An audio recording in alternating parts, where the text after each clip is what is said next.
Assalomu alaykum, hurmatli kanalimiz kuzatuvchilari, agrar soha mutaxassislari, issiqxona egalari, hurmatli fermerlar. Alfa Agro jamoasi siz aziz dehqonlarimiz uchun doimiy izlanishda. Xabaringiz bo'lsa, mana shu kanalimiz kuzatuvchilari bilishadi. Maximum F1 nomli bodringni e'tiboringizga havola qilgandik. Juda ko'p so'rovlar bo'ldi. Urug'i yetkazib berishimizdan juda ko'p so'rashdi, lekin hurmatli kuzatuvchilar, shuni e'tiborga olishingizni so'rardik.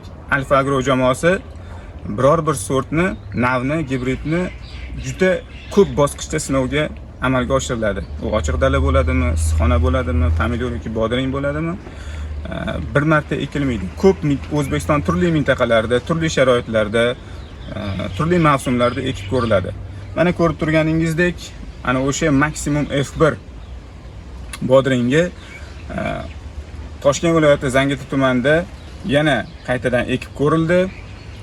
Ekilgan mavsumi o'sha erta bahor uchun o'sha mart oyida ekib ko'rildi. Buni biz ko'p mintaqalarda sinadik. E'tiboringizga havola qilmoqchi bo'lganimiz o'sha ustunliklari, albatta esingizda, yodingizda bo'lsa kerak.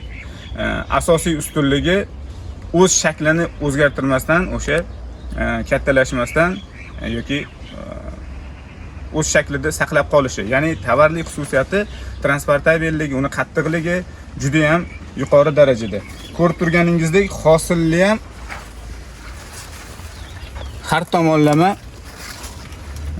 serhosilligi, gulli ushashi, issiqxonada misol uchun issiqxona sharoitini bilasizlar, juda issiq bo'ladi. Ham misol uchun o'sha pastroq issiqxonalarda ham juda ham gullarini yaxshi ushagan, barglariga e'tibor bering, juda ham toza. Shu o'rinda bir narsani aytib o'tishimiz kerakki, hurmatli kanalimiz kuzatuvchilar, bilasizlar, mana bodring ekib yurgan dehqonlarimiz bilishadiki, bodringni qanchalik o'sha barglari tukli bo'lsa yoki bo'lmasam bodring mevasining o'zi qanchalik tukli bo'lsa, zararkunanda hasharotlarning unga tushishi shunchalik qiyin bo'ladi. Mana shu xususiyati bilan ham yana o'zini yangidan kashf etdi desak bo'ladi. Bu sort gibrid. Albatta uni mana ko'rganingizdek, ana o'sha meva devorining qalinligiga ahamiyat berishingizni so'ragan bo'lardik. Urug' kamerasi meva devorining qalinligi. Mana shu narsa uni qattiqligini ta'minlab beradi. Asosiy bodringda mana shu xususiyati mevaning qattiqligini, transportabelligini ta'minlab beradigan xususiyat hisoblanadi. Har tomonlama o'zini o'sha kalibri jihatdan ham, qattiqligi jihatdan ham, zararkunandaligi, chidamliligi jihatdan ham o'zini oqlab, mana ko'rib turganingizdek, bu yerda juda ko'p navlar ekilgan, 10 ga yaqin nav ekilgan. Mana shu sinov maydonida o'sha yodingizda bor, bundan avvalgi videolarda ham havola qilganmiz.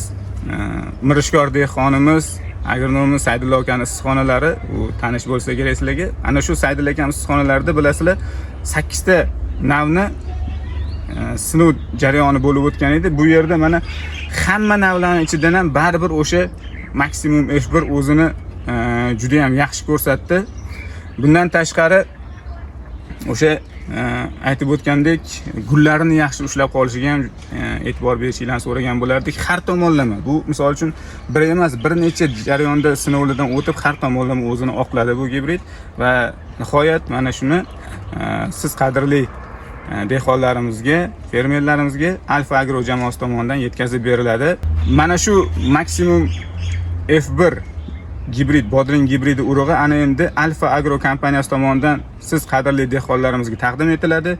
Bemalol ko'rsatilgan raqamlarga qo'ng'iroqni amalga oshirishingiz mumkin. Bunday navlarni sizlarga yetkazib berishdan bizning jamoamiz ham albatta mamnun bo'ladi. Bu navlarni bozorga kirg'izish, umuman dehqonlarga yetkazib berishda ham albatta jamoamiz a'zolari, Saydullo akaning mehnatlari ham, umuman hamma a'zolarni mehnatlari albatta katta. Saydullo akamga buning uchun ham minnatdorchilik bildirib qolamiz va albatta mana shu navni ekishingizni tavsiya qilib qolamiz.